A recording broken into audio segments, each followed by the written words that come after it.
Welcome back to Confirmation. Behind me you see a very crude drawing of Texas, and you'll get to see that in a minute and what that's all about. But first I want you to look at 4 different passages. Today we're talking about stewardship, which is about giving back to God. Really that's the whole purpose behind the word stewardship.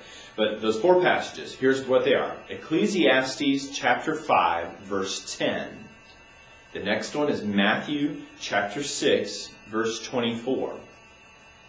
The third one is 1 Timothy chapter 3, verses 1 through 3. And the fourth one is 1 Peter chapter 5, verse 2. All right. Now that you've looked at those and you've read them, we're going to talk a little bit about money. We're going to talk about gifts, resources, time, talent, treasures. All things that you have been given, that you've really been given by God, that He would like to see us give back to Him. To start off, I want to tell you, about 20 years ago, there was a newspaper article written in the Lexington Herald-Leader. The family living in a West Palm Beach, Florida home told a film crew that they could film an old TV show called BL Stryker. And the TV show was going to have lots of explosions in the front yard and all this stuff going on. Well, it turns out that the homeowner who lived in New York found out about this and called and said, "Hey, what's going on? Why are you doing this in my house?" Well, can you see where this is going? The people that lived in the home didn't actually own the home. They were renters. They were tenants. The home didn't belong to them. The property didn't belong to them, yet they were allowing it to be destroyed as the cameras rolled. Many times we live our lives in the same way, under the mistaken impression that they belong to us. But Paul tells us that we were bought with a price, that we must live as those who know God, that know God will call us to account for the ways we have used this life entrusted to us by Him.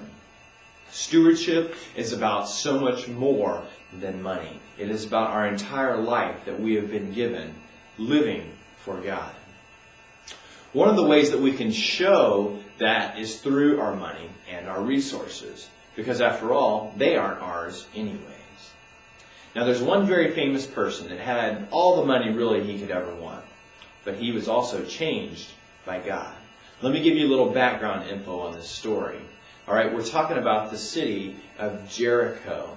This story happens near a toll booth on the road through Jericho. Let me explain. There were 2 major highways in Israel at that time, and one of them went right through Jericho. We've got Jericho over here. Now, I'll tell you why it's in Texas here in a minute. It might help you make a better map. Pretend that Israel is kind of within Texas here. Okay? If you've ever driven up to Dallas before, you know that you take from Houston to Dallas, you take I-45. A road that goes straight from Dallas to Houston. But for right now, we're going to call Houston Jerusalem. We're going to call Dallas Galilee, and call San Antonio Jericho. Now, there's one place along the way that you've probably all driven through at some point in time, and that's Huntsville. Huntsville, we're going to call Samaria, right here in the middle, between Dallas and Houston, between Galilee and Jerusalem. Are you following me here? Okay, so each year, Jews would make a pilgrimage from Galilee to Jerusalem, or Dallas to Houston. The problem was they couldn't take the direct route, the I-45 highway, from Dallas to Houston or Galilee to Jerusalem, because they would have to go through Samaria. And Samaria was kind of a violent place. They might risk getting mugged or some of their possessions stolen. You never know what would happen in Samaria. So inevitably, they actually had to take the long way around. They would kind of go from Galilee up to Oklahoma, we might say, and then back down through San Antonio, eventually to get to Houston. Or Galilee through Jericho to get to Jerusalem. Now in Jericho, because there were so many people that passed through, they actually took a tax on all the people that came through. So the possessions that they were bringing, whether it was cows or camels or whatever it may be, those items were taxed. Now, researchers tell us that during Passover time, when Jews would make this pilgrimage from Galilee to Jerusalem, that there could be 2 or 3 million people that were making that pilgrimage. And remember, they didn't go the direct route. They actually went through Jericho to get to Jerusalem.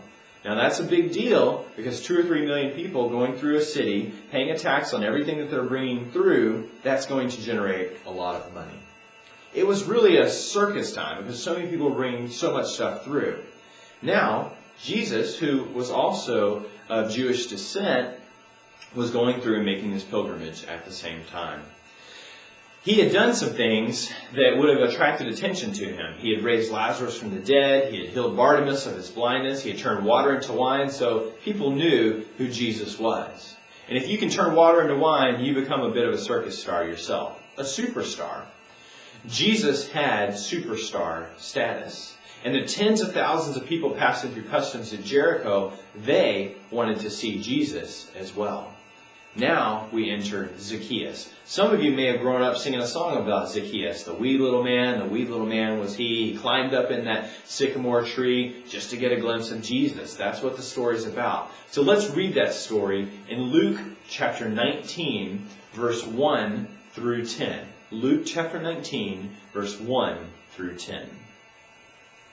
Okay, now that you've read that story, maybe you can get a little bit better idea of what's happening here on the map. So again, just to review, we have Jews going from Galilee, all the way through Jericho and down to Jerusalem. And in Jericho, they had to pay that poll tax. And that's where Jesus came through, and that's where Zacchaeus was as well. So if you were Zacchaeus, and you were the main tax collector in Jericho, what would you do with all of that money? Well, Zacchaeus didn't do the right thing all the time. But once he saw Jesus and once he knew Jesus, things changed. And Zacchaeus wanted to turn his life around. He knew that he had to change his ways. And that's what stewardship is all about. It's taking all the things that God has given us, whether it's the big screen TV at home or the weekly allowance that we get for doing our chores, or it's the ability to drive in a car to school or drink fresh water or whatever it may be. God wants us to give back the resources that He has first given us. It isn't always money. Sometimes it's playing an instrument at school. Sometimes it's doing a service project. Sometimes it's taking out the trash for somebody who just asks because either they can't do it or because you can do it. Let's learn to give more of our time, our talents, and our treasures, much like Zacchaeus learned to give after his interaction and his encounter with Jesus Himself. Thanks. Have a great day. We'll see you at confirmation.